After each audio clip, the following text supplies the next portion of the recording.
A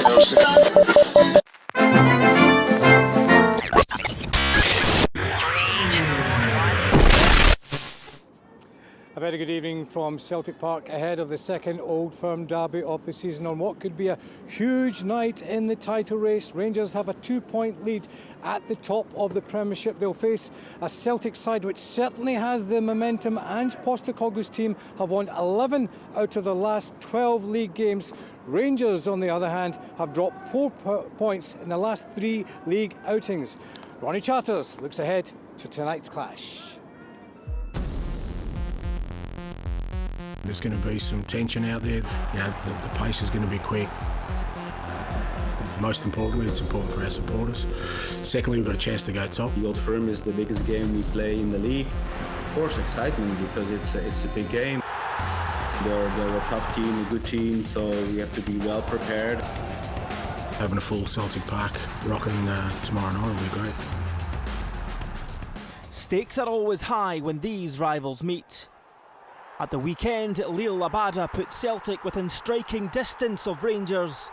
Tonight, they can go top. There's going to be some tension out there. There's going to be some, the pace is going to be quick. There's going to be some physicality around it. So all those kind of things, are going to challenge all the players out there. Philippe Halander's header meant Rangers struck first this season. And Van Bronckhorst is hoping for the double. The quality Celtic has, it's different from any other team in Scotland because, they're a top team, a good team. So we have to be well prepared and make sure we have our game plan. Johnny Hayes' goal in 2019 secured the last league victory for Celtic in this derby.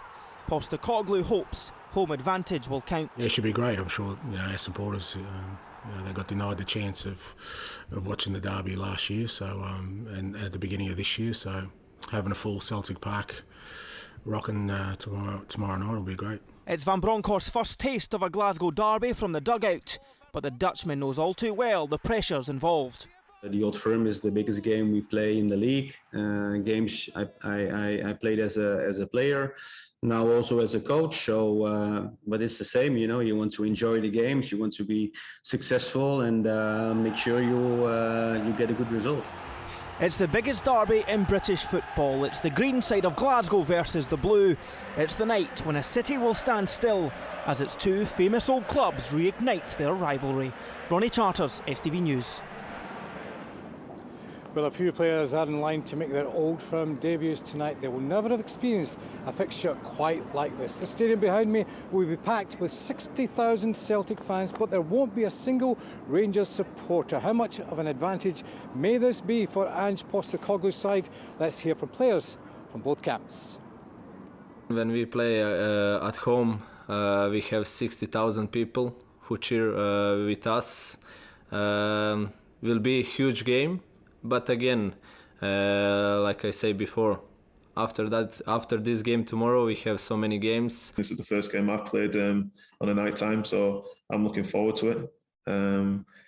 But yeah, you just got to trust what we're doing, what our plan is, and and delivering it the best we can. In the sport at half-past, Celtic are thrashing Rangers 3-0 in the Old Firm derby. We'll have the best of the action and reaction from now. We are going to take a quick look back at the sport. Laura's here. Busy night in the East End of Glasgow. Very busy night, and for the viewers that don't know, it finished Celtic 3, Rangers 0 in tonight's Old Firm derby. And here to discuss what happened this evening is former Rangers player Neil McCann. Neil, first and foremost, did you expect that result tonight? No, I didn't expect the result. I was actually thinking about the game driving in today. And there was a real sort of mindset change between both teams, I feel, in their respective weekend games. Rangers, of course, conceded late on in the game, ended up drawing up at Ross County. And a very, very late goal for Celtic Abada against Dundee United. And there was just a shift there. So going into a home game for Celtic and how they've been playing, how the tempo that they play at, I always felt it was going to be difficult for Rangers. And getting an early goal for Celtic just raised the whole atmosphere inside Celtic Park, and then it probably could have been more than 3-0 at half-time. Yeah. Let's talk about a star of the game today, Rio Hatate. Yeah. He was just phenomenal. You know, 2 goals, an assist on the third. He's just been such a great signing for Celtic. He was brilliant. I have to compliment Ange Postecoglou and Celtic for their recruitment, because it has been sensational. I think there was many standouts tonight. Juranovic in the full-back area was brilliant. Jota on the left side, but this little man was just a bundle of energy. I mean, he was just like a dynamo. If he wasn't attacking Rangers, he was stopping attacks against Celtic's defence. So he linked the defence and the forward line brilliantly. And I think Ange Postecoglou has certainly got a way of playing. Tonight, Rangers didn't cope with it. They really didn't. I think they looked at 6s and 7s in terms of their shape out of possession. They didn't look confident in attack. Of course, Giovanni then makes 3 changes at half-time, and it probably could have been more changes. The 3 changes, I have to say, did affect the game positively for Rangers, but they didn't do enough to get back in the game, and Celtic rightly are winners on the night. Al McGregor, yes, he did concede 3 goals, but he made some phenomenal saves as well. He was kind of the saviour of that result, because, as you said, it could have been much more. Yeah, it could have been, but Alan's been such a terrific goalkeeper right through his career. I know there was a blip at the weekend, a very uncharacteristic blip, but he made good stops, and that's what I'm saying. It could have been probably 5 or 6 at half-time, and nobody could have complained about that. There's a wee bit of controversy for the first goal, I believe. I think Bobby Madden should have blown for a foul. Not a foul, but there was a collision in the penalty box. You can see here. And you don't quite see what happens, but Hatate just dispatches into the bottom corner. But Bobby's position from there should have stopped it. It's a head knock. And Calvin Bassey was lying out the game. He wasn't moving. And I feel that the player's safety should have been paramount there. But Celtic just never looked back. Rangers never recovered. Some horrible goals defensively, you have to say.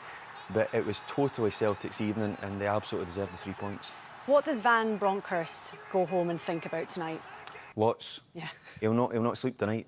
And I don't think the players should sleep either. I think the second half was better, but that could also be in how hard that Celtic burned in the first 45 minutes. They were always going to come off at that pace, so it allowed Rangers to come into the game. But Giovanni's got a lot of work to do. I think he's got a lot of work to do with this team, because in the last probably 3 games, definitely 3 games, they've not been at it. They've been a shadow of their side. Although they've been sort of getting points, winning games, they've dropped those crucial points and that cushion they had above Celtic. They've allowed that momentum to shift now that Celtic have gone top of the table. So a lot ahead of Giovanni. Let's just have a wee look at the table. It's just up now. We can see that Celtic have leapfrogged over Rangers and are now leading the Scottish Premiership. What's that going to do to Celtic's confidence? And a healthy goal difference there as well. Exactly, yeah. Yeah. Listen, it'll be sky high. It really will.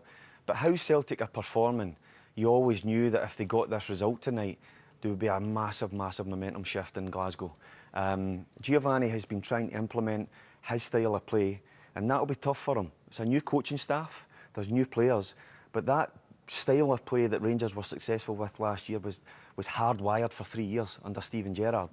And I think he'll need to dismantle that to get his own way, but that doesn't happen easy, and it doesn't happen overnight. And I think the signs are there in the last few games. Although they've been getting results previous to that, the signs have been there that they've just not been firing as smoothly. So you just have to compliment Celtic tonight. You don't win any titles in February. Those are handed out much later in the season, so there's a lot of football to be played. Look, thanks for joining us, Neil. You're going to go back down now with your sports scene team. Yes. You're on tonight, Sports Scene BBC One at 11:05. Thank you very much. You're welcome.